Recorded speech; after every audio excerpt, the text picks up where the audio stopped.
My name's Larry Ward, as it's been said. I'm here today to share with you a few things that I've learned about the practice of self-transformation.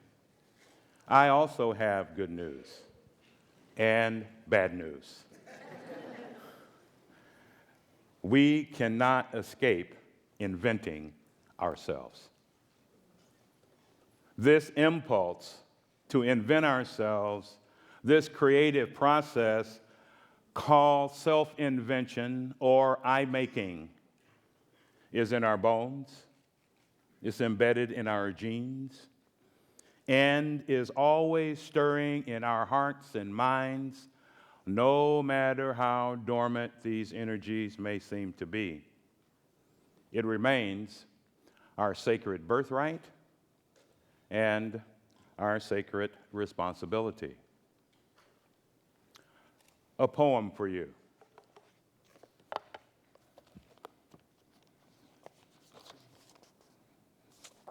And glasses for me.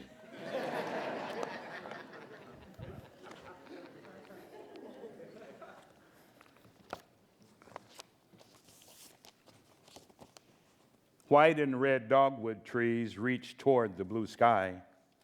Yellow daffodils shoot up from the earth.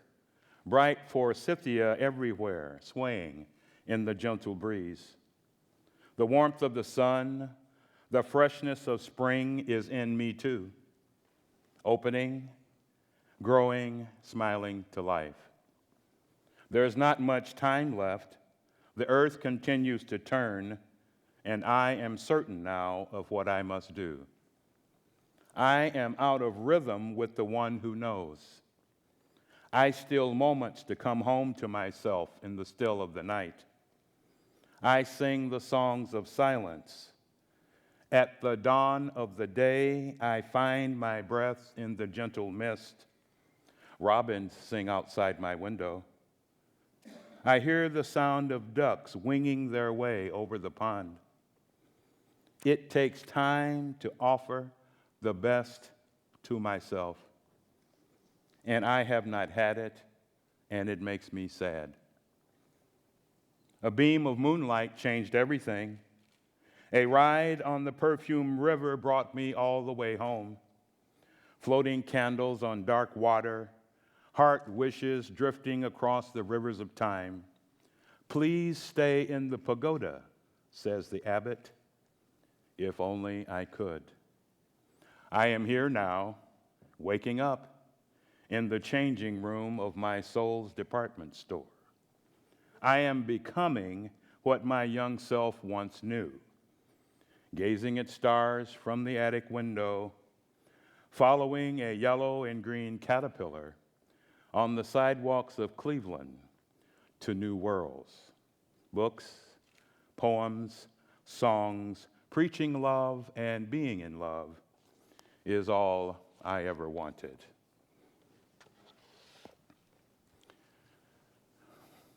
We can enter the labyrinth, or we do enter the labyrinth of I-making or self-invention whenever the energies of self-transformation are stirring within us.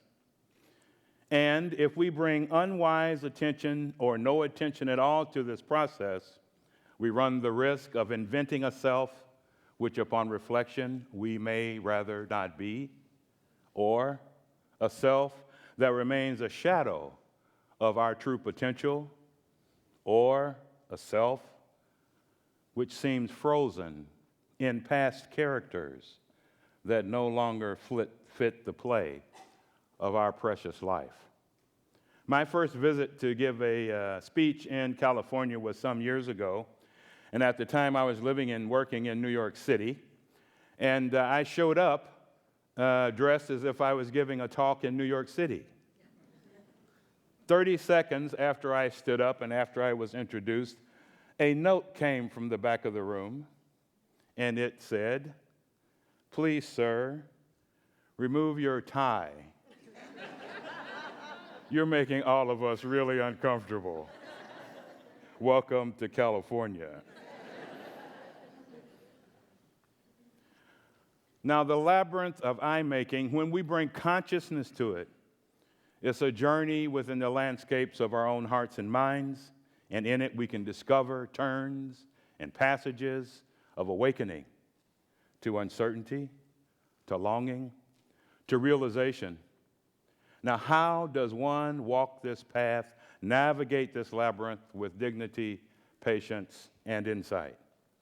I have learned a couple of things, and I continue to learn. First is to enter into dialogue with our autobiographical self, our self that creates the story of ourself, our self that creates the story of our memories, of our hopes, of our dreams, of our fears, of our gains, of our losses, our self that tells the story of our emotional journey, our self that tells us what actions we are capable of and not capable of. The task is to bring wise attention to this process.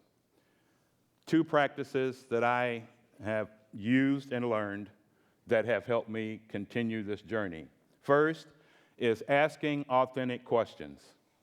And what I mean by an authentic question is you ask a question that could change your life if you got the answer.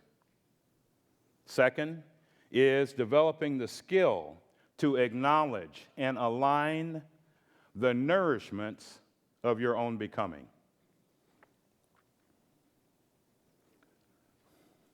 Assuming that we make our I, we make ourself, we invent ourself, we create our becoming through our thinking, through our words, and through our deeds.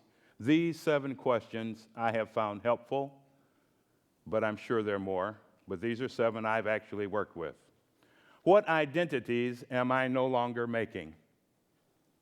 Meaning, what identities am I no longer investing in, giving energy to, and hoping for the outcome of? Like, I'm no longer investing in the identity of becoming a professional golfer,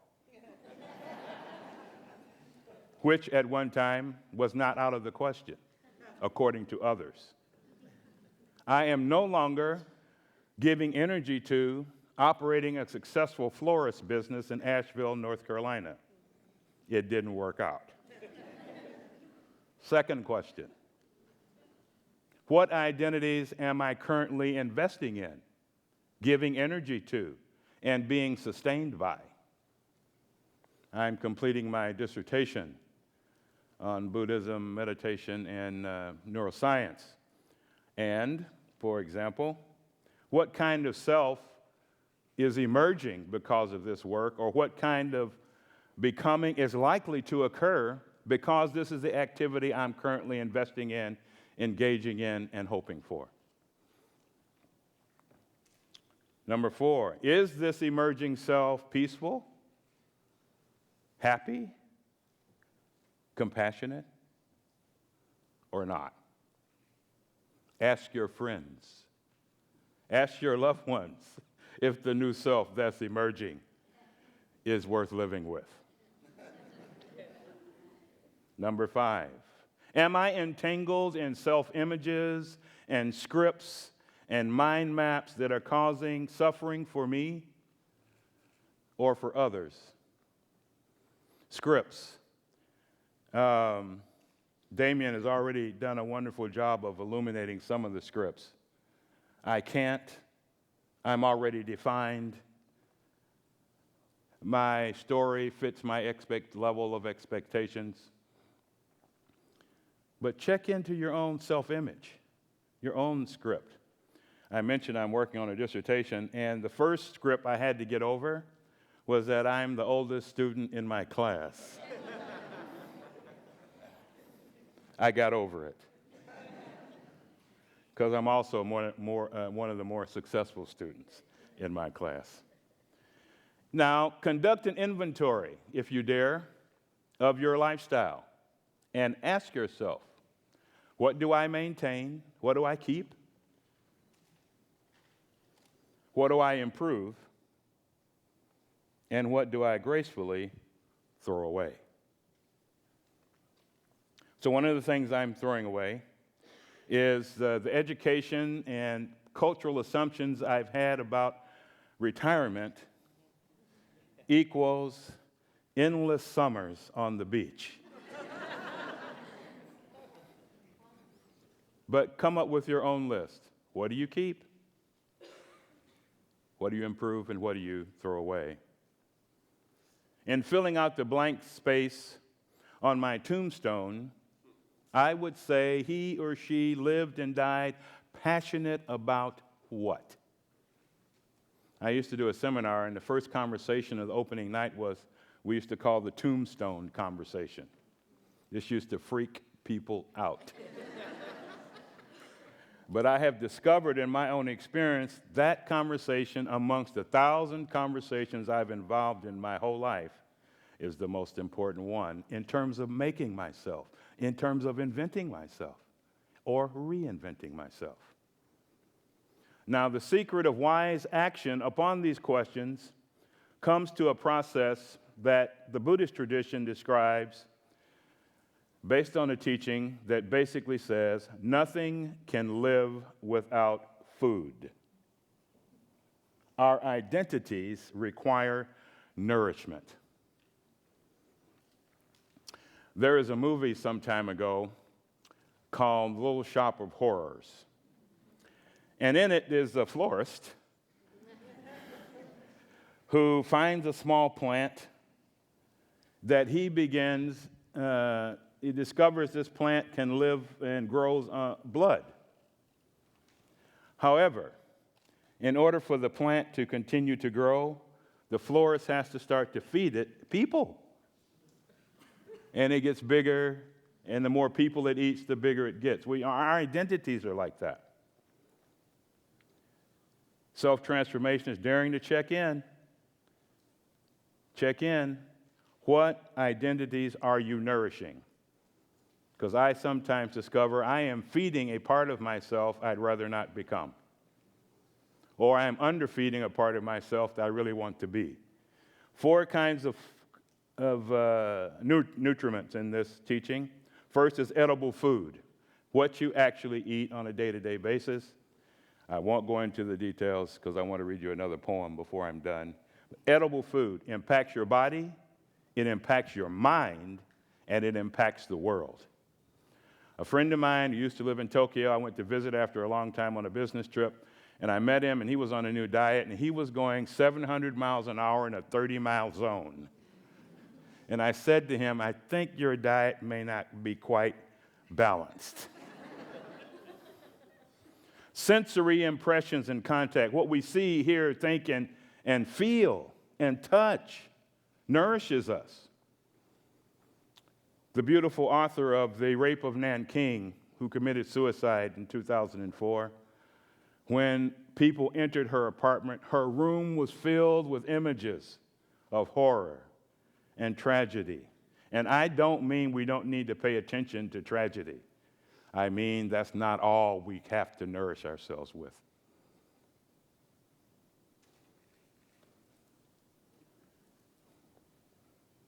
Intentions and our volition, our sense of purpose, our direction, and our planning feeds our I-making, feeds our self-invention or reinvention.